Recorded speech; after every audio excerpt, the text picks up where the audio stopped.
Hi, Alan Stratton from Woodturning. In this video I plan to explore the relationship of negative space and in a bowl form. It will be interesting because I'll have to turn a lot of very small but long spindles. To do that they need support. I'll use my revolving live center with a faceplate attached to it, very handy thing to support them. Then steam them in a pressure cooker and bend them around a form to get a bent form that I can then assemble into a bowl shape, right? Okay, let's do it. To prepare for this project, I split cherry that has been drying for a couple of years. It did follow the grain, but was not very efficient since I had to turn off a lot of good wood and risk pieces too small because of the way the wood split. I roughed the wood into spindles about 6 to 7 inches long and about 3/4 inch diameter with a tenon on one end. The wood is now mounted to a chuck with the live center stabilizing the long, narrow spindle. I'm going to use this project for skew practice. For me, the skew is perfect for spindle projects like this one. I can ride the bevel and get a surface that is very smooth. I do have to work from right to left, leaving enough wood to keep the wood stable. This is a simple design, an elongated oval ball on a long spindle. The ball is 3/8 inch diameter, the spindle is 1/4 inch diameter. The skew is beautiful since I can use it riding the bevel along the spindle for smooth cuts. I can also use it for peel cuts to rapidly waste wood.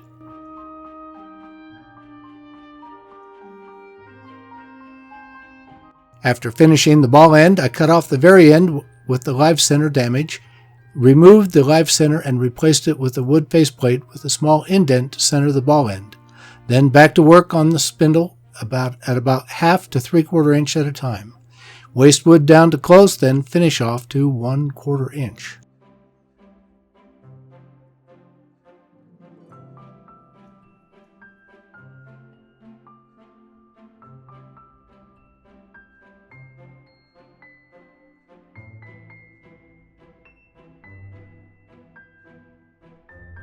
Then sand with 220 and 320 grit. I will hold off finishing it until after steam bending it. After sanding, add a burn line for just a little accent.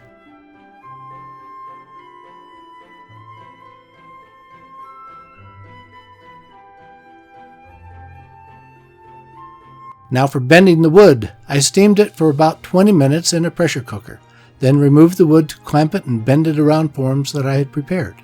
Afterward, I left it in clamps until fully cool and dry again. At least that was the plan. Batches 1 and 2 yielded about 60% good spindles. That did not add up to enough. I searched and found another half trunk.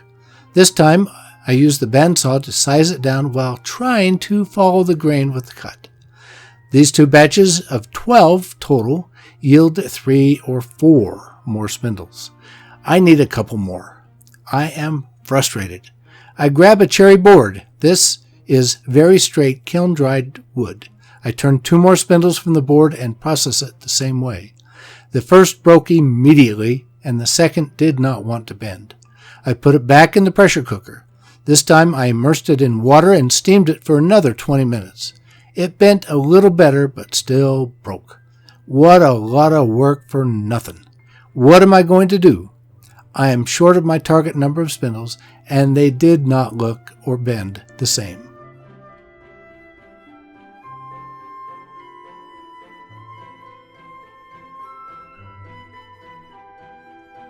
I am far beyond Plan B.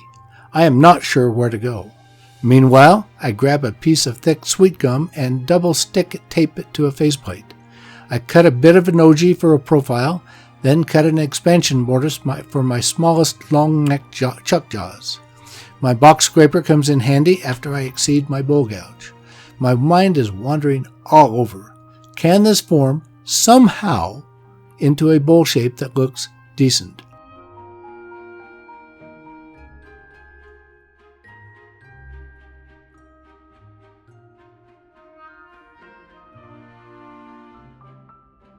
After flipping it around, I am still lost somewhere. Do I hollow it like a bowl?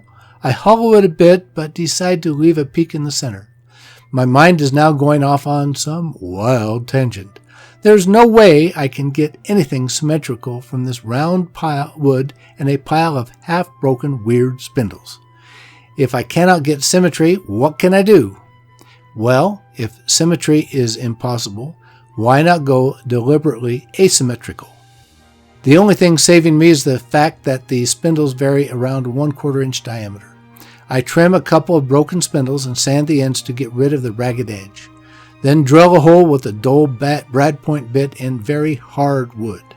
I stick in a spindle. Can this be a foot? How about more feet? No way for 4 feet, they would never set even. So 3 will have to do. They will self-correct. I put the feet in the wood is not level. Oh, so what? This is going to be crazy. Now for the top side.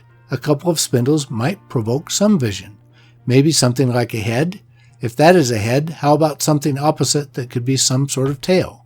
How about wings or hands? Nope, they don't fit the feel, but a couple of short spindles on top might. Then glue everything in at some angle.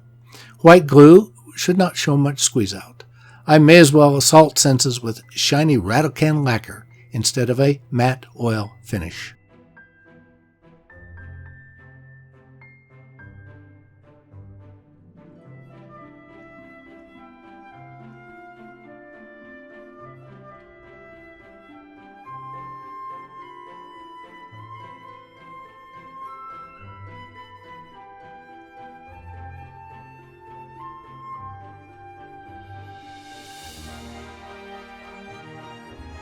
So here we are. Is this a bowl or what?